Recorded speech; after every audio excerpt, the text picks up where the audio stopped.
Ok, super. Est-ce qu'on est prêt? Ben, on n'est jamais prêt, hein.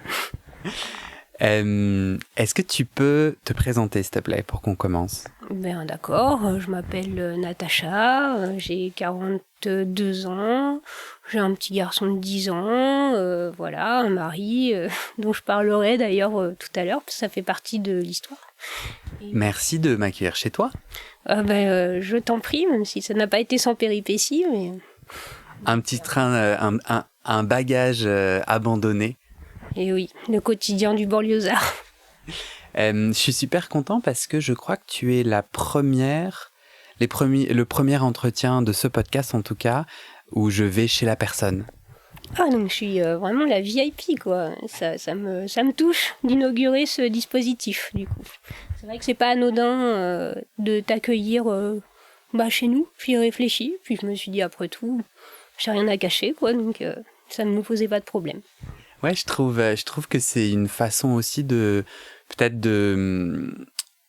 donner toi l'ascendant, enfin tu vois, de te donner toi un peu plus de pouvoir que soit sur internet, soit par visio ou soit chez moi. Donc je suis assez content. Pourquoi c'était important pour toi, Natacha, de participer au podcast? J'avais écouté le premier podcast, ton podcast, où tu racontais ta dernière séance. Donc vraiment, je te suis depuis les débuts. Et ça m'avait frappé ton podcast parce que ça m'a rappelé la mienne de dernière séance qui datait d'il y a 15 ans. C'était il y a 15 ans. Et ça m'a frappé parce que vraiment pour toi, elle était très importante. Elle semblait vraiment avoir marqué ta vie, ton analyse. Et moi, j'avais jamais réfléchi à la mienne. Et j'avais même jamais réfléchi à cette première tranche du tout. Et du coup, je me suis dit, mais ma dernière séance, mais en fait, c'était à 15 ans. Je m'en souviens comme si c'était hier. Et les autres séances, je m'en souviens quasiment pas. Donc c'est le premier épisode de ce podcast qui t'a ramené au souvenir ta dernière séance de la première tranche, c'est ça que je comprends? Oui, tout à fait. Ça me les a fait revivre comme si j'y étais. Okay. Dans tous les détails. Alors tu vas me raconter, mais j'entends du coup aussi que tu es encore en psychanalyse. Alors c'était pas prévu. Donc c'est pour ça qu'il y a 15 ans, pour moi, c'était vraiment la dernière séance. Et comme quoi, la vie est pleine de surprises. Et 10 ans après, 10 ans plus tard, je suis allée voir un autre analyste pour faire un autre travail sur d'autres problématiques et donc écrire une autre histoire. C'est ce qu'on appelle une deuxième tranche. Et voilà. On va s'attarder du coup, on va commencer par la première tranche. Est-ce que tu peux me raconter, sans aucun contexte du coup, cette dernière séance de la première tranche? Alors sans aucun contexte, d'accord. Raconte-moi, t'es rentrée dans le cabinet, qu'est-ce qui s'est passé? Alors, ça faisait 5 ans. Mon analyse avait duré 5 ans. Voilà, 5 ans où j'étais venue 1 à 2 fois par semaine. C'était comme je voulais en fait, donc c'était assez souple. Attends, comme tu voulais, c'est-à-dire c'est toi qui disais quand tu voulais revenir Je me rappelle, ouais, qu'il y avait ce dispositif un peu spécial, mais qui m'a posé aucun problème. C'est, on fixait le rendez-vous à chaque fois la semaine d'avant. Mais à chaque fois, c'était toujours à la même plage. Mais du coup, ça me permettait de pouvoir avoir 2 rendez-vous si j'en ressentais le besoin. Donc, c'était 1 ou 2 fois. Voilà. Donc, mais c'était toutes les semaines, de toute façon. C'était toujours le mercredi après-midi, je crois, hein, parce que j'ai vraiment tout oublié. Enfin, oublié beaucoup de choses. J'en parlerai après. Donc, ma dernière séance, au bout de 5 ans, à le voir toutes les semaines. Voilà, avoir construit plein de choses avec lui, dont je parlerai plus tard. J'arrive, je m'installe, et je lui dis comme ça, c'est ma dernière séance. Là, il me regarde, étonné, et il me dit, ah, s'y attendait, mais pas du tout, parce que moi, j'étais l'analyse en modèle, qui était toujours là, j'ai dû rater 1 séance en 5 ans, acte manqué d'ailleurs, et voilà, c'était totalement inattendu, je l'avais même pas prévenu. C'est vraiment... Et toi, du coup, tu l'avais prévu longtemps à l'avance ou au moment où tu rentres dans le cabinet, tu te dis, ça y est, c'est la fin? Non, j'avais prévu mon coup, bien sûr, depuis un bon mois. Parce qu'en fait, mais là, après, il va falloir que je raconte toute l'histoire. J'étais en train de déménager, ici, là où je te reçois. Ça fait 15 ans que j'ai ici, donc. Et du coup, j'étais en train de changer de vie complètement et de m'éloigner terriblement géographiquement du cabinet de ce psy. Donc je savais que moi je pourrais plus prendre la disponibilité, même si j'aurais pu, hein. Je m'en aperçois aujourd'hui. Et puis je m'étais dit 5 ans, ça durera 5 ans. Parce que quand je m'étais engagée dedans, je savais rien sur la psychanalyse du tout. Je savais même pas que je faisais une psychanalyse, c'est de dire. J'ai découvert plus tard. Et je m'étais dit, par contre, bon, il paraît qu'on tombe souvent amoureux de son psy, donc je vais essayer de pas tomber amoureuse de lui, déjà. Donc il s'est passé d'autres choses. Et il paraît que ça peut durer très longtemps, donc moi je me dis, j'y vais pour 5 ans. Et dans 5 ans, si j'ai pas résolu mes problèmes, c'est mort. Et là, j'avais résolu tous mes problèmes, en fait. Alors, c'est quoi ces problèmes? C'est quoi les nœuds que tu as investigués dans ces 5 années de psychanalyse? Eh bien, il y en avait plein. Alors là, Ok, commence par le plus important selon toi. J'étais incapable de partir de chez mes parents. Et c'est pour ça que cette dernière séance a été capitale, comme pour toi. C'est pour ça que ça a vraiment fait résonner cette dernière séance. J'étais incapable de les quitter. J'avais 20 ans. Et 22 ans, 20 ou 22 ans, je ne sais même plus. Et je venais d'avoir mon concours pour entrer dans la vie professionnelle. Et je m'en sentais totalement incapable. J'avais ni vie sentimentale, ni vie sexuelle. Et c'était impossible. Voilà, ça c'était le nœud central de mon travail. Il y a eu un symptôme en particulier où il y a eu un déclencheur, un déclic. Moi par exemple, c'était des crises d'angoisse. Est-ce que toi, tu as eu un déclic où tu t'es dit, allez, je vais demander de l'aide? Ça faisait des années que j'avais des crises d'angoisse épouvantables. Je faisais de la spasmophilie, j'étais anorexique, enfin j'avais vraiment tous les symptômes que tu peux imaginer, des rituels pas possibles. Et le déclic, ça a été un film. Le film Oui mais, je sais pas si tu l'as vu. Non. Écoutez, regardez-le. Oui mais avec Gérard Jugnot et je ne sais plus où une jeune fille entreprend une psychothérapie. Mais là c'était plutôt une psychothérapie de soutien, c'était un travail un peu différent parce que Jugnot intervient beaucoup plus. Mais j'ai vu la richesse de ce que pouvait apporter ce travail à cette jeune fille qui semblait complètement coincée dans sa vie et avec ses parents comme moi, dans une situation assez toxique. Et à la fin, évidemment, elle est libre. Et cette liberté, ça m'a fait rêver. Donc je me suis dit, bon, je me sens totalement en prison là. Ça m'a vraiment paru une opportunité géniale pour pouvoir construire ma vie. Ça m'a sauvé la vie, en fait. Est-ce que tu peux m'accompagner, me raconter, peut-être sélectionner 1 ou 2 moments clés qui montrent comment la psychanalyse t'a sauvé la vie? Écoute, c'est assez magique, tu vois, parce que j'avais pas conscience d'être en analyse, donc pour moi, j'allais voir un psy. T'étais allongé sur un divan? Non, on était en face à face, il y avait un divan. Mais franchement, je voulais pas y aller, mais du tout, j'étais jeune, j'avais 20 ans, ça me faisait très peur, mais pour d'autres raisons, bien sûr. Et il me l'a jamais proposé, donc voilà. Mais ceci étant, le dispositif était le même, il disait rien. Et de temps en temps, il faisait une interprétation. Et je m'apercevais même pas qu'il disait rien, ça me dérangeait pas, quoi. Et je savais rien de lui. Mais non, j'y parlais, il m'écoutait. Alors des fois, je me sentais un peu mal à l'aise, parce que bon... et je savais pas pourquoi. C'est bien plus tard que j'ai réalisé que j'étais mal à l'aise parce qu'il disait rien, en fait. Qu'il m'apportait pas de réponse, ni de solution. Ce que j'avais attendu après avoir vu le film. Je m'étais dit, il va me donner des trucs, mais non. Alors, il y a eu des séances assez clés, mais les problèmes ont tous disparu, finalement, juste en se parlant.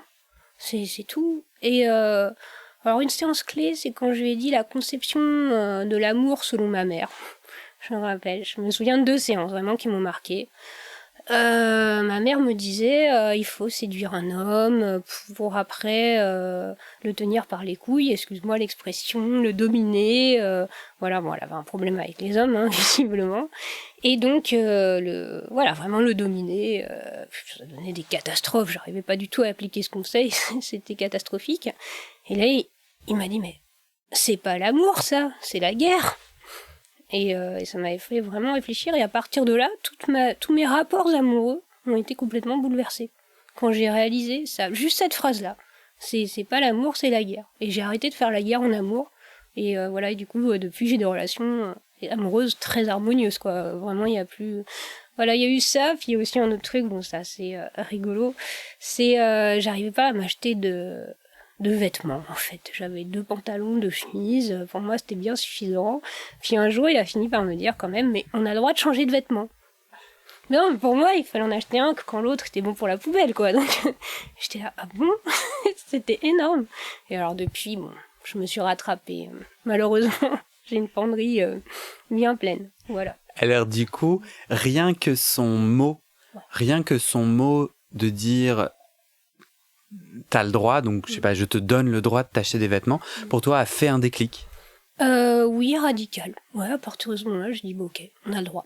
Après, j'ai réfléchi, grâce à toi d'ailleurs, parce que vraiment, cette première tranche, où tout ce que je pouvais dire, c'est, mon psy est un abruti, mais il m'a sauvé la vie. C'est tout ce que je pouvais en dire. Mais oui, parce que je trouvais complètement abruti les rares mots qu'il disait. Je trouvais ça stupide, voilà, à chaque fois. Donc heureusement qu'il m'en a pas dit beaucoup. À chaque fois, ça me mettait en colère, je le trouvais vraiment con. Mais j'ai jamais dit en plus. Hein. J'ai jamais osé lui dire, parce que je me suis jamais autorisée à sortir cette agressivité, parce que pour moi, c'était bon. Voilà, c'était le papa, j'en sais rien. Hein. J'avais pas du tout réfléchi au transfert. Et pourquoi je te disais ça? Tu me disais que grâce à moi, enfin j'imagine grâce au podcast, Oui. ça t'a fait te rendre compte quelque chose? De comment ça s'est fait en moi, sans que je m'en rende compte. En fait, voilà, j'ai trouvé comment j'ai pu avancer par rapport aux problématiques, notamment sexuelles. Je m'étais dit, tant que mon psy ne tombe pas de sa chaise, parce que c'était un type toujours un petit peu collé monté, avec des petits costumes, des petites notes, tout ça. Voilà. Ces petites notes, il prenait des notes? Ouais, il prenait des notes dans des petits Bristol à chaque fois. Je me disais, mais qu'il peut bien écrire et tout. Puis il rangeait ses petits Bristol dans un petit tiroir. Enfin bon, bref. Et, je sens l'agacement. Ah oui, ça m'agaçait considérablement. C'est pour ça aussi que je le trouvais con. Mais je me disais, voilà, tant qu'il ne tombe pas de sa chaise, c'est que ça va. C'est qu'il faut le faire.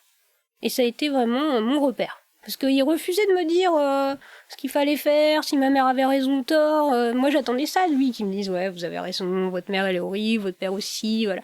Non, rien. Donc, il fallait bien que je trouve un critère pour m'autoriser de moi-même, si je puis dire. Et ça veut dire quoi, de tomber de sa chaise?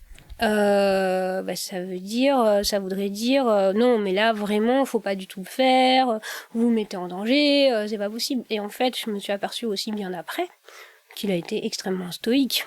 Parce que j'ai raconté quand même, je me mettais souvent en danger à l'époque aussi, je faisais des tas d'expériences. Et il a jamais rien dit, quoi. Il est resté toujours très...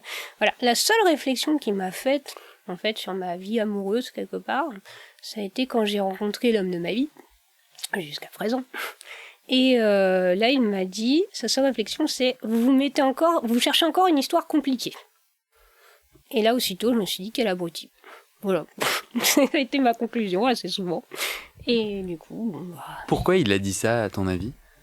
Alors, parce que ma vie sentimentale a toujours été extrêmement compliquée, que je m'attachais qu'à des personnes qui étaient très torturées et du coup qui me malmenaient, plus ou moins. Et du coup, quand je lui ai dit, bah voilà, j'ai fini par quitter mon ex qui avait 30 ans de plus que moi. Alors, je peux t'expliquer pourquoi. Enfin, ça amène au nœud sexuel. En fait, j'avais un énorme problème. C'est que quand j'étais avec un garçon de mon âge, j'ai failli dire un adolescent, tu vois, c'est te dire, et pour qui j'avais des sentiments, dont j'étais plus ou moins amoureuse, voilà, dès qu'on se retrouvait au lit et que je voyais son sexe en érection, c'est précis, hein, c'est terminé. Je paniquais, il y avait un sentiment d'horreur qui remplaçait toute attirance sexuelle et je me barrais. Et après, je perdais mon ami, c'était affreux, donc ça m'est arrivé 1 fois, 2 fois. Au bout de 3 fois, j'avais perdu donc 3 amis, et qui ne comprenaient pas, en plus, parce que c'était totalement illogique de ma part, la réaction vraiment terrible que j'avais. Et du coup, grâce à ce psy, j'avais fini par me dire, bon, ça marche pas avec les jeunes hommes. Alors après, j'ai su pourquoi. C'est parce que quand j'avais 7 ans, je me suis fait abuser sexuellement par un adolescent de 14. Voilà, ça s'est passé 1 fois, ça a peut-être duré, je sais même pas combien de temps ça a duré, mais ça a été un vrai traumatisme. Et c'est pour ça que du coup, je pense que ça a induit un blocage total. Enfin, t'imagines construire sa vie sentimentale et sexuelle comme ça, quand t'as 20 ans, tu te dis, je suis mal barré. Et la psychanalyse t'a aidé à remettre des mots sur ce traumatisme, ou pas, ou tu en as peu ou pas parlé? Si, ouais, j'en ai parlé avec lui. J'ai mis des mots dessus. Mais ce que ça m'a surtout aidé à faire, parce que le traumatisme, je crois que c'est très difficile à dépasser. Alors il paraît qu'il y a des techniques de MDR, tout ça, mais ce que j'ai pu faire du coup, c'est m'adapter. C'est-à-dire que tout simplement, j'ai réussi à m'autoriser à me dire, bon, avec les jeunes phallus, les jeunes sexes en érection, pour ceux qui connaissent pas le mot phallus, ça marche pas, parce que j'oublie pas que je parle à ta nièce, hein, donc voilà, sexe en érection, elle devrait comprendre. Alors, ma nièce n'en écoute pas ce podcast, donc tu peux parler librement. Mais c'est vrai que j'aime bien quand on m'explique les choses comme si je savais pas, parce que la plupart du temps, je ne sais pas. Et donc, je plaisantais, hein, bien sûr. Oui, ma pauvre nièce. La nièce, je veux pas la traumatiser. Donc, je m'étais dit, ça ne marche pas, donc on va essayer avec les vieux. Voilà. Et donc, mon ex avait 30 ans de plus que moi. Et je racontais tout à mon psy dans les moindres détails, ce qui me permettait de valider quelque part mes choix, même s'il ne disait absolument rien. Et j'ai pu m'autoriser, du coup, à transgresser ce qui pour moi était un tabou un peu incestueux, c'est-à-dire d'avoir une relation avec quelqu'un qui avait l'âge de mon père. Voilà. Et ça s'est, en tout cas sexuellement, très très bien passé, quoi. Et donc c'est pour ça que j'ai eu beaucoup de mal à rompre avec cette personne qui était une personne très compliquée, qui voulait rien construire avec moi. Au départ, ça m'arrangeait, parce qu'étant hystérique, enfin je pense, c'est-à-dire quelqu'un qui va fuir le phallus, qui va fuir aussi toute forme d'engagement, et toute histoire réelle et solide, c'était compliqué, donc ça m'arrangeait bien qu'il veuille pas s'engager. Mais avec ce psy, alors ça par contre je ne sais pas comment, a émergé ce désir de fonder une famille, d'avoir des enfants. Ce que je voulais pas au départ, enfin les enfants c'était pas du tout un désir qui me traversait. En revanche, j'étais allée avec ce psy pour lui dire, voilà, je me sens incapable de fonder une famille. C'était un de mes objectifs. Mais je sais pas pourquoi. On a des espèces d'intuitions comme ça de ce que va être l'aboutissement de l'analyse. Et du coup, c'est venu, ce désir. En force de se parler, tout simplement. C'est venu tout seul, sans se prendre la tête. Et du coup, ça m'a donné la force de quitter cet homme. Enfin, ça m'a pris 4 ans quand même. C'est à peu près le temps de l'analyse. Et mon psy n'a rien dit. Il intervenait jamais, quoi. Il était juste là pour ramasser les morceaux quand il me faisait trop souffrir, quand ma relation me faisait trop souffrir. Il faisait comment pour ramasser les morceaux ? Il me proposait, c'est là qu'il me proposait 2 séances par semaine, voilà. Puis il était là, il écoutait, et c'est tout. Mais c'était suffisant pour moi, vraiment. Pour moi, je l'avais investi de je ne sais pas quoi. Il était là, c'était rassurant, fidèle au poste, voilà, et c'est tout. Ça m'a suffi. Mais du coup, quand je l'ai quitté, il m'a rien dit. Mais je pense qu'il a dû déboucher champagne. Mais comme il m'a rien dit, j'en ai jamais rien su. Pourquoi il déboucherait le champagne ? Parce qu'à cause de ce qu'il m'a dit après. C'est-à-dire qu'après, j'ai dit, voilà, j'ai rencontré l'homme de ma vie. Donc alors attends, voilà. Là moi j'étais à la dernière séance, après 5 ans. Tu lui annonces sans lui avoir dit ton déménagement, etc. T'as dit la fin. Je ne t'ai pas raconté la fin. Voilà. On va reprendre. J'arrive et je lui dis, voilà, c'est la dernière séance. Donc lui, là, l'œil surpris. Parce que ses yeux surpris, c'était important pour moi. C'est pour ça que le regard, le visage était important. Parce que pour moi, c'était le critère de là ça va pas. Vraiment. Et c'était même assez essentiel. Du coup, c'est ce qui m'a permis de pas avoir besoin qu'il parle. En fait, j'avais pas du tout besoin qu'il parle. Le regard me suffisait. Et là, du coup, je me suis sentie coupable. Immédiatement, j'ai dit quoi, ça va pas. Il m'a dit, normalement, ce sont des choses qui se préparent ensemble pendant quelques séances. Moi, je connaissais rien, donc j'ai dit oui, mais moi, c'est bon, j'y réfléchis, je suis sûre de moi. Puis après, il m'a fait douter, donc j'ai dit, mais si vous voulez, on peut... Et là, il m'a dit, non, c'est bon, vous avez décidé que c'était la dernière, donc voilà. Contrairement à ton psy, le mien, il avait le contraire, en fait, de ton psy, tu vas voir. Mais ça a été, je crois, le seul passage à l'acte, quelque part, qu'il ait fait en 5 ans. Et c'est pour ça que je m'en souviens autant. Parce que sinon, il n'y avait rien, tu vois, rien du tout. Et donc, bon, je conclus, voilà. Dernière séance où tu racontes quoi, du coup ? Alors ça, je lui dis juste, voilà, je suis partie de chez moi, j'ai déménagé, enfin de chez moi, de Paris, parce que son cabinet était juste en face de chez mes parents. Donc continuer à le voir, ça voulait dire retourner chez mes parents aussi, toutes les semaines. Donc c'était... très symbolique en fait. Hein. Et je lui ai dit, voilà, je me suis installée avec l'homme de ma vie, je suis sûre de moi, tout va bien aller maintenant, vous inquiétez pas, je sais ce que je fais. Et du coup, je me suis vraiment autorisée parce que pour le coup, lui, il avait émis des réserves. Et réserves sur quoi ? Et sur cette relation, il m'avait dit, vous embarquez encore dans une histoire compliquée. Mais il m'avait permis du coup de me passer de son accord complètement, parce que bon bah voilà, de toute façon pour moi c'était un abruti, donc il y avait pas de problème. Et Au moment où la porte se ferme, justement, attends, j'y arrive. Il y a eu un truc, c'est là qu'il s'est passé un truc. Donc voilà, je lui explique les raisons matérielles pour lesquelles j'ai pu le voir.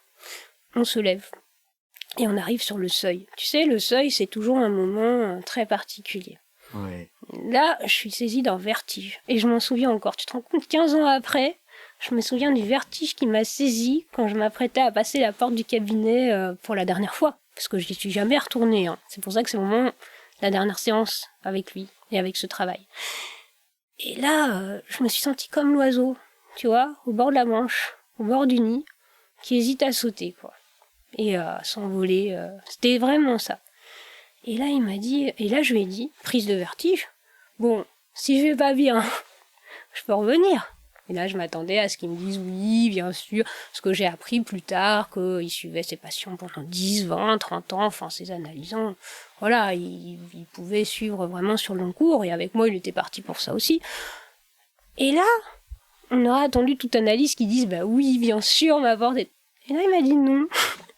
Mais alors vraiment un non très ferme. Tu vois, toi, t'as eu un non pour je veux partir, moi, j'ai eu un non pour je veux rester. Il m'a dit non, soit on arrête, soit on continue. Donc là, vraiment, il me laissait pas le choix, quoi. Tu sautes ou tu restes. Parce qu'il savait que j'avais tellement de mal à partir de chez mes parents, de quitter mon ex, avec que j'étais spécialiste des ruptures à rallonge, et que là, il fallait vraiment que j'y aille. Et j'ai dit, bon, bah, le vertige est passé. J'ai dit, bon, bah, ça va aller. Voilà, quand même, c'était pas facile, parce que là, vraiment, c'était un au revoir définitif. Moi, j'ai un souvenir je crois que je le raconte dans l'épisode 1, mais en tout cas, à la toute fin, la porte se ferme. Et après, je suis rentré chez moi à pied. Donc, j'ai fait une 30aine de minutes à pied. Et je me souviens vraiment de ces 30 minutes et un peu, ouais, une sensation de vertige, ou en tout cas d'un moment clé dans la vie. Toi aussi, tu te souviens des 30 minutes juste après, une fois que la porte s'est fermée? Mais moi, curieusement, bon, c'était il y a 15 ans. Hein. Non, je me souviens juste de ce moment où je passe la porte. C'était, ça y est, j'ai sauté, quoi. Et comment ça s'est passé, du coup, les mois qui ont suivi? Alors, j'ai une petite anecdote à te raconter, 2 anecdotes à propos de ce psy, qui est revenu 2 fois dans ma vie, mais de façon assez indirecte. La première, c'est que j'ai ma meilleure amie dont la mère était en train vraiment de décompenser, c'est-à-dire de perdre la raison, suite à un divorce assez tardif. Elle me dit, t'as pas un psy, parce que là, celui qu'elle est allée voir, il l'a choquée, il lui a demandé de parler de sa vie sexuelle et tout. Je lui ai dit, bah écoute, moi j'en ai un, mais il est à Paris, elle habite en Normandie, elle fait, c'est pas grave, donne l'adresse et tout. Et elle est allée le voir et il lui a sauvé la vie, quoi. Il l'a suivi jusqu'à maintenant. Donc ça m'a touchée. Donc comme quoi, je me disais, c'est un abruti, mais je le recommandais à tous ceux qui avaient besoin, sans problème, parce que je savais tout ce que je lui devais. Et après, à la naissance de mon fils, je lui ai envoyé un faire-part de naissance. Et alors c'était ambigu mon faire-part. Parce que sur mon faire-part, je disais merci, avant de vous connaître, j'étais anorexique, agoraphobe, j'avais des rituels pas possibles, j'avais pas de vêtements et tout, mais aujourd'hui, je suis plus anorexique, hélas, j'ai un peu trop de vêtements, et surtout, j'ai un magnifique petit garçon, voilà, c'est grâce à vous, c'est grâce à lui, franchement, c'est grâce à lui. Et en fait, je l'envoyais pour 2 raisons. La première, c'était une vraie gratitude, parce que je savais que c'était grâce à lui qu'il y avait eu ce désir d'enfant, que cette possibilité d'engagement, que j'avais vraiment résolu des nœuds qui étaient très forts. Sans lui, je l'aurais pas fait. Je serais restée seule, probablement. Ou alors j'aurais multiplié les relations compliquées et j'aurais pas eu d'enfant. Et en même temps, c'était un petit pied de nez, quoi, parce que j'étais encore prise dans mon transfert, quelque part, sans m'en rendre compte. Et donc des sentiments que je projetais sur lui, des sentiments imaginaires. Et du coup, j'en étais dit, ça va bien l'emmerder, parce que, excuse-moi du terme, mais c'était vraiment le sentiment de vengeance, de revanche. Il m'a dit que c'était une histoire compliquée, voilà, j'ai un petit garçon, prends ça dans ta phase de psy. Et il m'a répondu. Il t'a dit quoi? Une petite lettre. À l'époque, il n'y avait pas de mail ou de SMS ou de trucs comme ça, donc j'ai envoyé un courrier avec un timbre, lui aussi.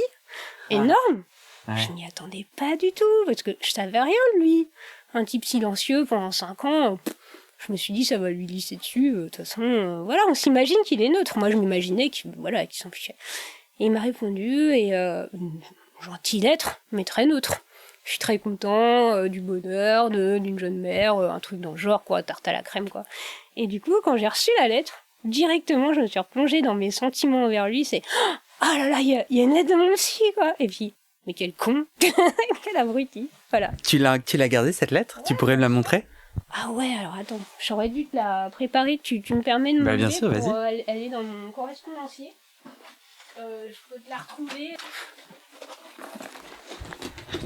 Mais alors où, tu vois, j'en ai eu des... Ah, le voilà, tiens, direct. Tu me permets de la lire? Bien sûr. T'es vraiment? Oui. T'es à l'aise? Tu me permets de la lire tout fort? Ah mais oui, c'est un abruti. Madame, toutes mes félicitations pour cette heureuse naissance. Merci de m'avoir donné des nouvelles d'une jeune maman heureuse, épanouie et comblée par son bébé. Voilà. C'est tout sauf neutre. Moi, selon moi. Moi, je m'étais dit vraiment quel con. Voilà, mais ça, c'est le transfert. Mais à l'époque, je n'étais pas consciente de ça. Donc, non, mais t'es d'accord que c'est pas neutre? Écoute, faut vraiment que je vois en oubliant ce que j'ai pu vivre avec lui. Mais regarde les adjectifs. C'est vrai. Non, mais t'as raison. Hein. Heureuse, épanouie et comblée. Pour moi, neutre, c'est un peu plus c'est un peu plus cordialement. Oui, c'est vrai. Là, il en a mis beaucoup dans les adjectifs. Il te remercie. Merci de m'avoir donné des nouvelles. Oui, ouais, c'est vrai. Mais c'est parce qu'il y avait beaucoup d'ambivalence dans mon courrier. C'était à la fois un désir de vengeance, quoi. Tu vois que t'avais tort. Et en même temps, peut-être lui dire que j'allais pas si bien que ça. Et c'est peut-être pour ça que je me suis dit, quel con. Tu vois, c'est qu'il a pas vu qu'en fait, j'étais... Bon, voilà, ça n'allait pas si bien. J'étais pas si bien. Et du coup, j'ai trouvé les adjectifs un peu trop pléthoriques à l'époque. Voilà, j'étais déçue. Tu lui avais dit dans ta lettre que ça n'allait pas si bien? Ah non, pas du tout. Mais c'était mon psy, il savait tout. Donc il aurait dû deviner, en fait. Voilà. Ah ouais, qu'est-ce qu'on idéalise? Ouais. Bah, tu m'en fais prendre conscience maintenant. Ouais. Pourquoi ça allait pas si bien?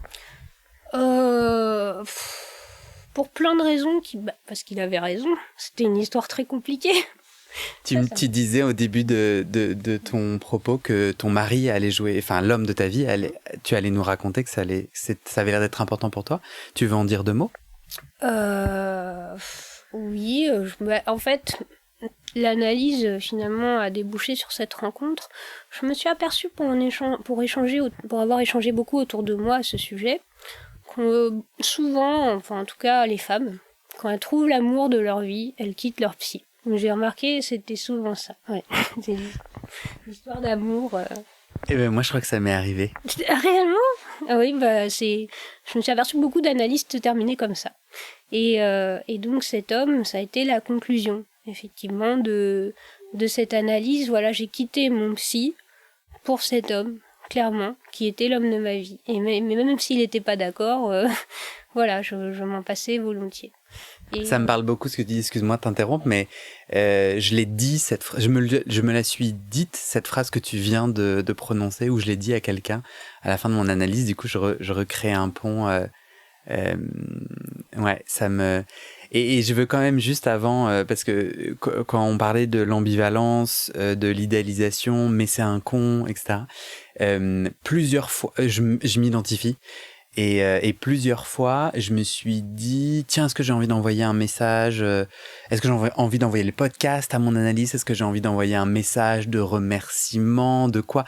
Ou plusieurs fois, je me dis, qu'est-ce que je pense de cette personne? Et montagne russe. J'ai vraiment des moments où l'adulte en moi dit, bah oui, bon, bah, enfin... Il a fait sa part, je lui ai donné de l'argent pour faire cette part, et puis j'ai de la reconnaissance, j'ai de la bienveillance, j'ai de l'humanité. Et il y a parfois l'enfant qui toque à la porte et qui dit ah, quel gros con. Donc, en fait, j'avais pas envie de laisser passer le fait que ce que tu dis parle très intimement, avec toute la contradiction. Et donc, le moment où je pointe du doigt cette lettre qui me semble pas neutre, je voulais quand même remettre les barres sur les T, les points sur les I. Oui, mais je suis pas du tout objective du coup. Tu vois, mais pas. Vraiment pas. Cette lettre, pour moi, elle m'a énervée. Au final, même pas, ouais, super, j'étais déçue. Ça veut dire que le transfert, pour toi et pour moi, ne s'est pas terminé, ne se terminera jamais. C'est quoi, à ton avis ? Alors, justement, tu m'avais parlé de l'après. J'ai pas répondu vraiment à ta question. Après le psy, il m'a semblé avoir perdu un filet, mais que j'avais retrouvé avec la sécurité amoureuse que j'avais gagnée. Donc, quelque part, j'avais aussi un autre filet qui m'a bien servi pendant des années. Même s'il a montré ses limites après, quand t'as vraiment trop de problèmes qui s'accumulent, un amoureux, ça suffit plus. C'est à ce moment-là qu'il faut savoir reprendre le chemin de l'analyse. Ça, je t'en parlerai plus tard, si tu veux. J'avais plus ce monologue intime que j'avais avec lui. C'est ça que ça m'a fait au début, parce que je lui parlais tout le temps dans ma tête, toi aussi, j'imagine. Et ça, c'était assez salvateur pour prendre du recul à chaque fois. Donc ça, il n'y avait plus. Et comme toi, je savais pas où j'en étais par rapport à lui. Je savais pas du tout quoi en penser. Et même aujourd'hui, tu vois, c'est un abruti, mais l'abruti m'a sauvé la vie. Je le résumais vraiment comme ça. Ça me convenait très bien, tu vois, je vivais très bien avec. Et pendant 4 ans, j'ai pas eu du tout l'idée de lui donner de nouvelles. Mais vraiment, ça m'a pas traversé, parce que mon fils est né, on va dire 4 ans après ma rupture, entre guillemets, avec ce psy. Et du coup, je n'ai pas fait cet enfant dans le dos. Bah c'est ça en fait, j'ai pas eu envie de lui faire un enfant dans le dos, ça doit être ça, tu vois. Donc je lui ai annoncé et je lui ai prouvé ce besoin lorsqu'il est né. Ouais, vraiment, à lui, à mes intimes, à tous les gens qui avaient énormément compté pour moi. À ce moment-là, je me suis même pas posé de questions, tu vois, j'avais envie de lui écrire. Bon. Je lui ai écrit. Et tu disais que, en fait, il avait aussi un peu raison. Que ça allait pas forcément bien et il avait un peu raison sur cette idée que il t'a dit quoi ? Il t'a dit voilà une autre relation compliquée. En quoi c'était ? Tu peux en dire un peu plus ? En fait, il m'avait dit 2 choses qui m'ont un peu chiffonné. Enfin, le peu de choses qu'il me disait me chiffonnait tout le temps. Donc heureusement qu'il a pas beaucoup parlé quelque part. La première, c'était vous êtes encore dans une histoire compliquée. Oui, elle l'était parce que on est une famille recomposée. Donc j'avais annoncé, voilà, je vais partir en banlieue que je connaissais absolument pas, moi j'étais parisienne, vivre avec un homme qui est pas encore divorcé, c'était en cours, avec 2 enfants. Donc c'est là que il m'a dit, j'avais à l'époque 24 ou 25, non 26 ou 27 ans. Et à nouveau, ce partenaire était beaucoup plus âgé ? Alors j'avais réussi à limiter la casse, si je puis dire. Il a 17 ans de plus que moi. Donc 17 ans, c'est assez pour me prémunir de cette angoisse que je pense avoir toujours. Ouais, ça c'est...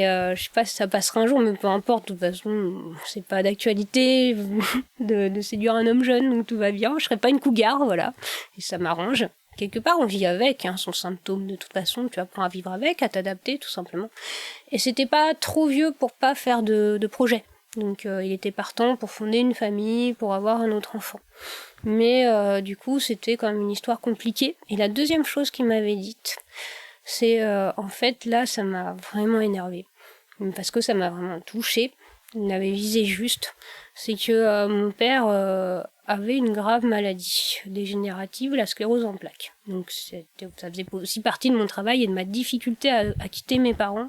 Parce qu'il y avait une énorme dose de culpabilité. Et sans ce psy qui m'a vraiment donné un petit coup de pied au derrière pour tomber du nid, il m'a envolé, j'aurais pas pu le faire. Parce que la culpabilité que je portais par rapport à tout ça était très grande.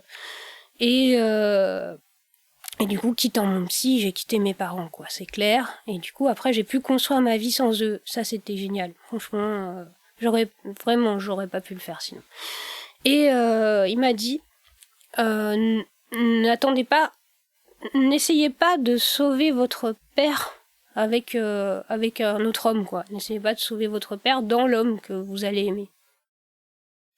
Voilà, là ça m'a emmerdé, là. Parce que c'était ça. Effectivement, j'avais ce fantasme de sauver mon père, de le guérir, voilà, un fantasme tout à fait classique, et j'avais dit, mais non, vous inquiétez pas. Et du coup, je me rappelle que j'avais attendu qu'il aille mieux, parce que effectivement, quand je l'ai rencontré, l'homme de ma vie, il allait très mal, parce que sa famille était en pleine rupture, il le vivait vraiment pas très bien. Donc j'ai attendu 1 an qu'il aille mieux, qu'il sorte de cette dépression, pour après, quand il semblait aller mieux, m'embarquer dans l'histoire. Mais En fait, c'était quand même une histoire compliquée, il y avait quand même beaucoup de souffrance, et je me suis retrouvée dans ce rôle de porter des choses, d'essayer de soigner l'autre, voilà, qui est pas toujours facile. Et c'est vrai que ça lui a donné par la suite raison, mais bon, je pouvais pas en faire grand-chose, hein. Je m'étais embarquée là-dedans, tant pis. Après, il reste à assumer. C'est pour ça, est-ce que c'est pour ça, ou pour d'autres raisons, que tu as repris une seconde tranche ? Alors en fait, la seconde tranche, c'est vraiment une autre histoire pour le coup. Bon, mon père est mort. Voilà, mon père est mort, donc ça a été un deuil impossible. Vraiment, vraiment très difficile, parce qu'on règle pas tout en 5 ans d'analyse. Hein. J'avais réussi à quitter mes parents, mais après il fallait encore que je les retrouve. Donc j'avais fait l'essentiel, les quitter pour faire ma vie, mais je les avais quittés. Donc j'avais plus vraiment de relation avec eux, ça se passait pas bien. Donc voilà, donc là il était temps de les retrouver, même si mon père était mort. Et puis il y avait, j'ai eu d'autres difficultés au travail. Alors mon psy a aussi accompagné mes premières années de travail. J'étais professeur et en tant que professeur, que jeune professeur, j'avais été nommée dans les établissements les plus difficiles de banlieue parisienne. Donc je vais pas citer de nom de banlieue, mais imaginez toutes les banlieues réputées difficiles, j'y suis allée à 22 ans. À l'âge de 22 ans, voilà, en jupe en plus, exprès, parce que j'avais peur de rien. Et sans lui, c'est vrai, je m'en serais peut-être pas sortie. Heureusement qu'il a été là, grâce à lui, j'ai aussi construit ma vie professionnelle. Grâce à son écoute. Oui, bien sûr. À chaque fois qu'il m'arrivait quelque chose que je trouvais atroce, je me disais, bon, je vais lui en parler, il va rigoler, il va me dire, c'est pas grave. Et en général, il rigolait et voilà, il arrivait à me faire prendre de la distance. Ton psy ? Oui, ça lui arrivait. Mais je croyais qu'il disait pas grand-chose, Non. et qu'il était assez neutre et distant. Alors, j'ai mal compris. Je me rappelle juste de cette fois-là, qui m'avait fait beaucoup de bien. C'était une autre fois dont je me souviens. J'étais sûre que ma vie était foutue. Enfin, il s'était passé quelque chose de terrible en classe. J'ai oublié quoi, hein. Un incident avec un élève, pas possible. Enfin voilà, et je suis arrivée en larmes. J'ai dit, ça y est, ma vie est finie, j'ai plus qu'à démissionner et tout. Et là, je me rappelle effectivement qu'il avait éclaté de rire. Et c'est vrai que c'est arrivé une fois. Voilà, c'est pour ça que je me rappelle. Il m'avait dit, mais non, c'est rien. Voilà. Et rien que ça. Et bien après, à chaque fois qu'il m'arrivait quelque chose que je trouvais gravissime, je repensais à cet éclat de rire. Et rien que ça, c'était thérapeutique, quoi. Ouais, ça t'avait aidé. Ouais. Est-ce que t'es à l'aise de dire le ou les nœuds principaux que tu viens décrypter, détricoter dans cette seconde tranche, dans cette psychanalyse dans laquelle tu es aujourd'hui ? Alors, la seconde analyse, donc, là, j'étais allée voir un psychanalyste. Je suis allée voir un psychanalyste. Lui, c'était psychologue, psychothérapeute, celui que j'étais allée voir avant. Il n'y avait pas écrit psychanalyse sur sa plaque. Donc, du coup, je m'étais même pas doutée. À l'époque, à Paris, la plupart des psys que tu allais voir, c'était la méthode analytique. Bon, aujourd'hui, c'est plus du tout la même chose, mais à l'époque, c'était difficile d'y échapper, on va dire. Donc là, j'avais vu psychanalyste. Moi, j'étais dans ce deuil impossible de mon père. J'étais dans ce burn-out que j'avais au boulot, donc j'étais vraiment dans de gros ennuis. Et je m'étais dit, tiens, un psychanalyste, ça va me changer, j'ai pas essayé. Et du coup, j'ai été super déçue. Parce que c'était la même chose. C'est là, je me suis dit, mais attends, j'ai fait quoi pendant 5 ans ? Et c'est là que je me suis vraiment posé la question et que j'ai réalisé que, voilà, que j'avais fait une psychothérapie analytique sans m'en rendre compte. Voilà, j'étais allée parler à un muet et j'allais... c'est génial quand on est jeune. Enfin, quand on est jeune, je sais pas, tu t'es peut-être plus pris la tête. Mais moi, en l'occurrence, je m'étais vraiment pas posé de questions. La deuxième tranche, c'est très très différent. Déjà, t'as pas le même âge. T'as pas les mêmes attentes. Ma vie de famille était construite. Je savais m'acheter des vêtements. C'est vrai, j'étais plus anorexique. Enfin voilà, j'avais plus du tout les rituels obsessionnels que j'avais. Parce que ça aussi, tout est passé. Par magie, hein. J'avais vraiment... il fallait que je compte les heures, que j'aille me coucher à certaines heures, sinon j'allais mourir.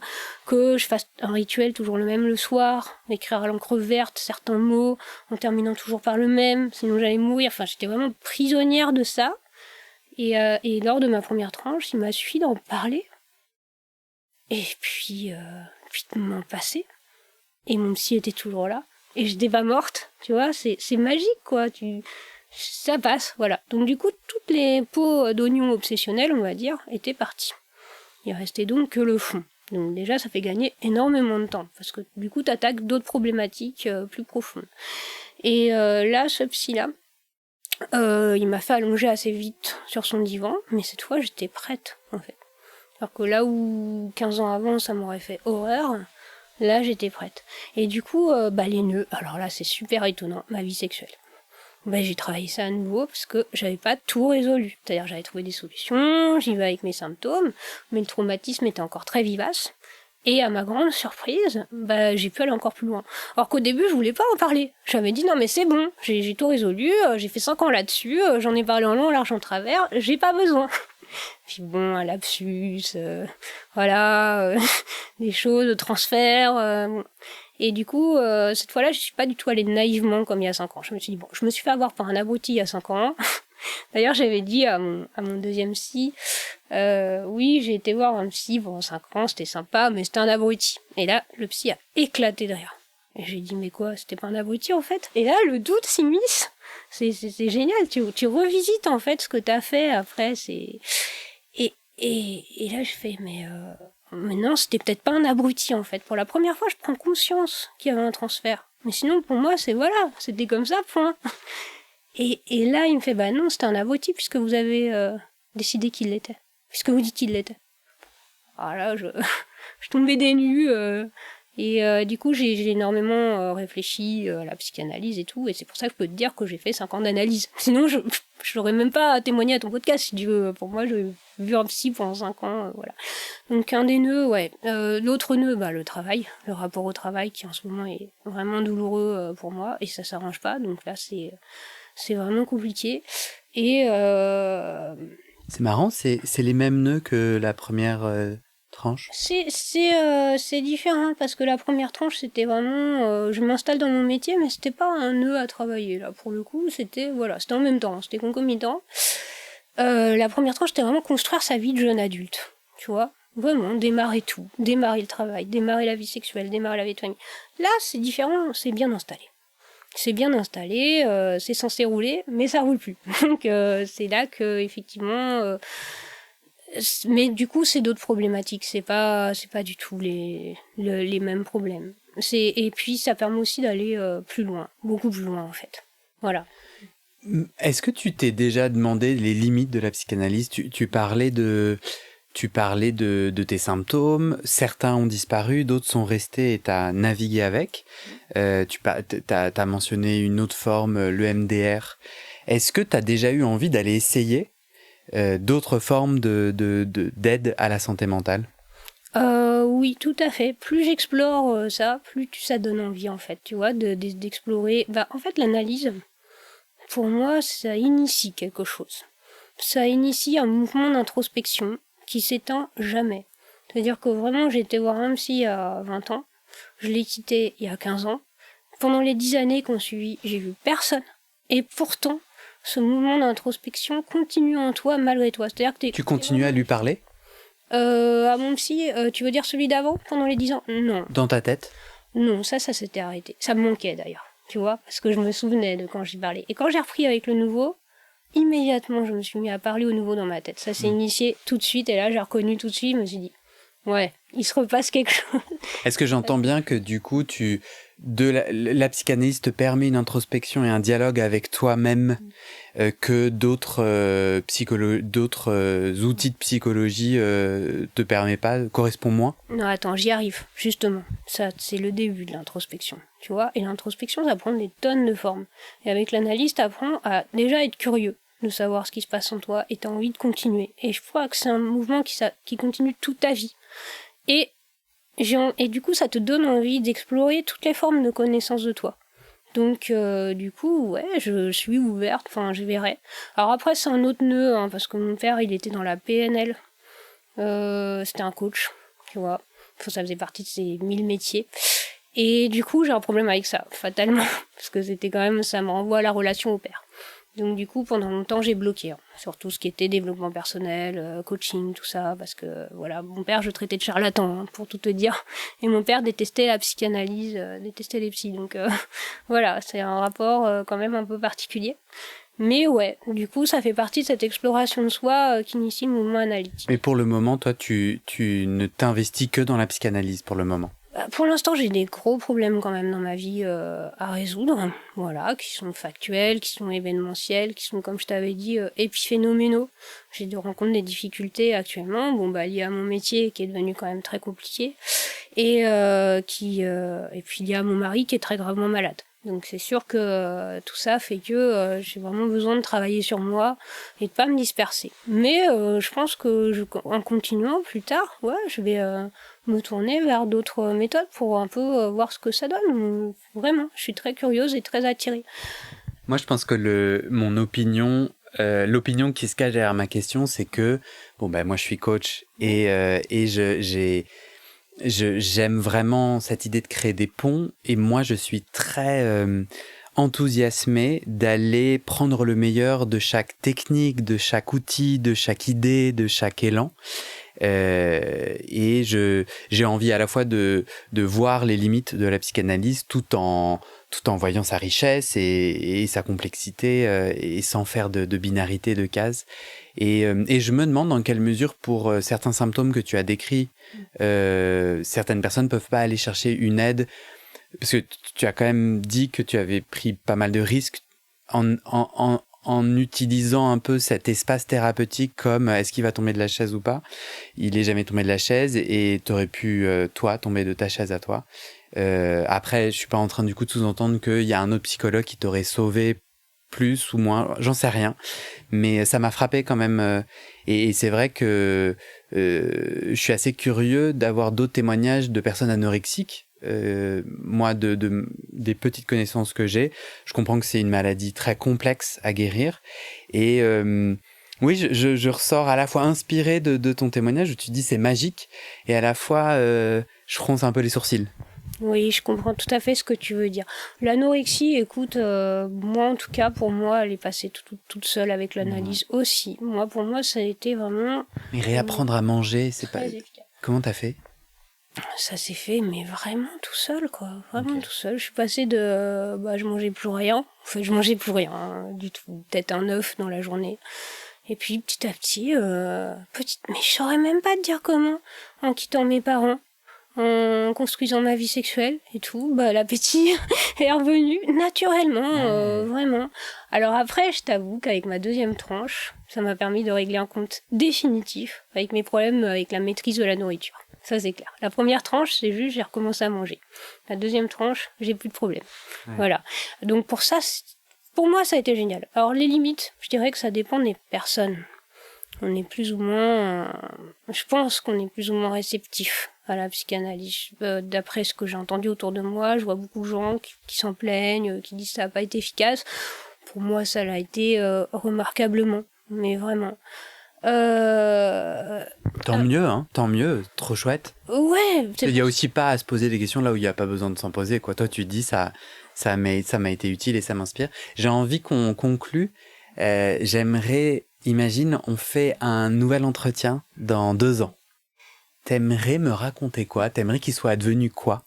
Alors d'abord, avant de te dire vraiment ce que je pense dans 2 ans, parce que j'ai une réponse assez précise, il faut que je te donne le message de mon psy, en fait. Parce que tu sais, je vais parler de toi. Parce que je lui dis tout ce qui me vient à l'esprit. J'ai dit, voilà, lundi, je vais faire un témoignage dans le podcast de Guillaume. Alors, j'ai expliqué ton travail, ce que tu faisais, tout ça, que je trouvais ça très bien et que c'est pour ça que j'avais hâte de témoigner de ma première tranche. Et il m'a répondu ceci. J'ai adoré sa réponse. Et il a dit, c'est un psy très bavard, hein. Il a dit, quand il aura compris, son podcast s'appellera « Ma première séance de psychanalyse ». Voilà. Donc ça, c'est le message de mon psy pour toi. Alors, je te laisse en faire ce que tu veux. J'ai trouvé ça génial. Et toi, pourquoi tu trouves ça génial ? Comment tu l'interprètes, toi ? Donc, juste pour donner le contexte, toi et moi, on se connaît pas. On s'est parlé une fois au téléphone en 20 minutes.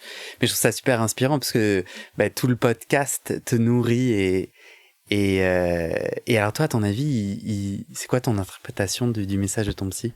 Je vais te donner la mienne. Tu vois, il y a 15 ans, j'étais sûre que c'était ma dernière séance. J'avais vraiment pas prévu d'y retourner, mais vraiment pas. Et résultat, 10 ans après, je me retrouve sur un divan. C'était totalement imprévu, j'étais la première surprise. Et puis j'étais la première surprise de m'apercevoir que j'avais fait déjà une analyse. Et du coup, pour moi, il n'y a pas vraiment de dernière séance. La dernière séance, c'est quand tu meurs, tu vois. C'est là, t'es sûr, t'y retourneras jamais. Mais sinon, la première séance, elle est capitale parce que c'est elle qui initie ce mouvement qui s'éteint pas. Alors peut-être tu retourneras jamais chez un psy, c'est possible, mais peut-être le besoin s'en fera sentir et tu te sentiras libre d'y retourner. Et j'ai beaucoup d'amis qui ont arrêté depuis 10, 15, 20, voire plus, et qui me disent, mais si je ressens le besoin, j'y retourne demain. Voilà, et qui sont très ouverts à ça. Dans 2 ans,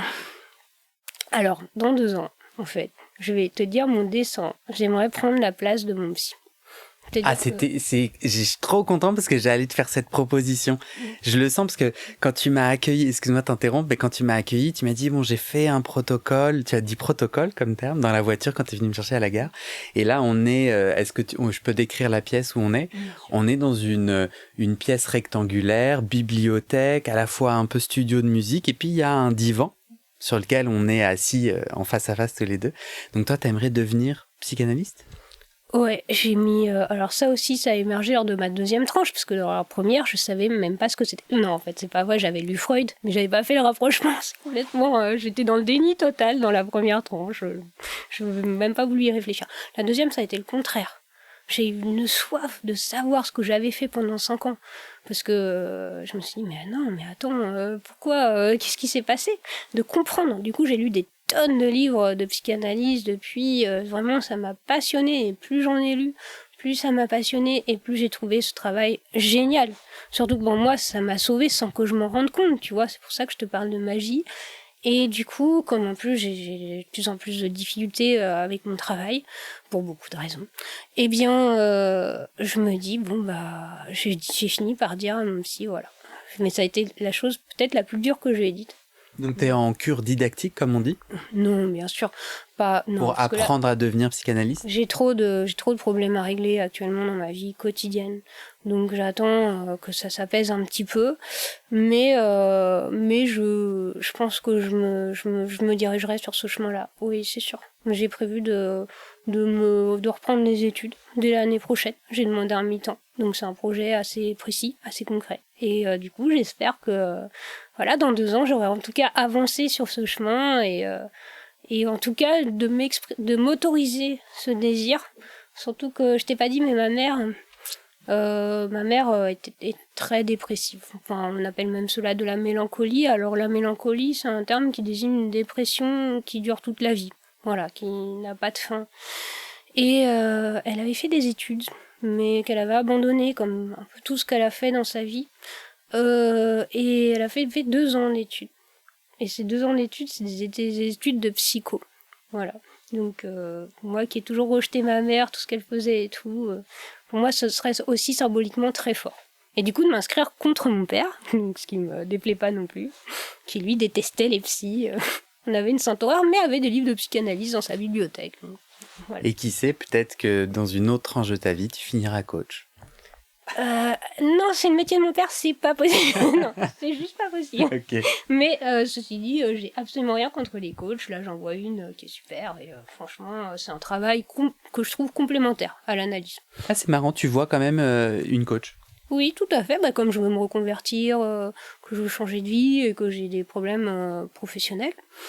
Pour moi, ça me semble être la personne idéale pour m'accompagner. C'est un accompagnement totalement différent de l'analyse, puisqu'elle va être beaucoup plus pragmatique, donner des méthodes, des conseils pour avancer, ce que le psychanalyste ne fait absolument pas. Donc pour moi, les deux ne sont absolument pas antinomiques. Pour répondre à un récent podcast, je trouve que c'est complémentaire, au contraire. Ça roule. Merci Natacha. Je t'en prie, Guillaume. Est-ce que tu as un mot de la fin, quelque chose sur lequel tu veux nous laisser ? Bah, j'y ai pas réfléchi, mais là, tout de suite, en association libre, comme on dit, je pense au livre d'Irving Yalom. Je sais pas si tu l'as lu, son dernier livre qui est très très touchant. Alors, moi, je l'ai lu, mais c'était dur, parce que comme mon mari est gravement malade, lui, il parle de la mort de sa femme, d'un cancer. Et du coup, c'est très poignant, parce qu'il avait avec elle une relation depuis ses 15 ans. Et là, il en avait plus de 90. Et il dit à la fin de son livre qu'il a repris une tranche avec un psy à plus de 90 ans et avec plus de 20 ou 30 ans d'analyse derrière lui. Donc c'est vraiment ce qui m'a fait me dire non mais il n'y a pas de dernière séance quoi. c'est toute sa vie. Ce monsieur, c'est un grand psychologue, psychothérapeute. Est-ce que tu veux nous donner le titre du livre ?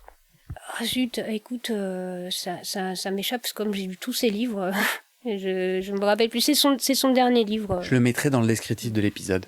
Donc, il a coécrit avec sa femme. C'est très poignant et c'est très beau. C'est vraiment une belle histoire d'amour.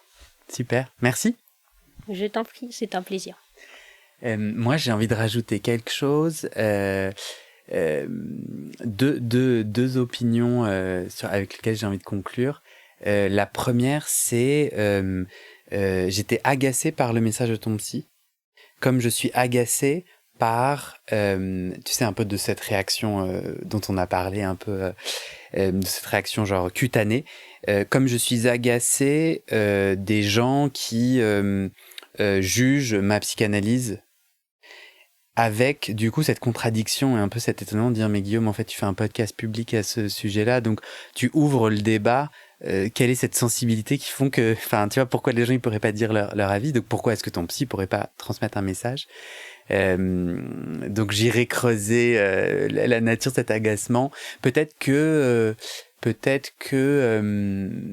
non, je sais pas ce qu'il dit. Je sais pas ce que ça veut dire. En tout cas, je réagis vraiment à cette idée.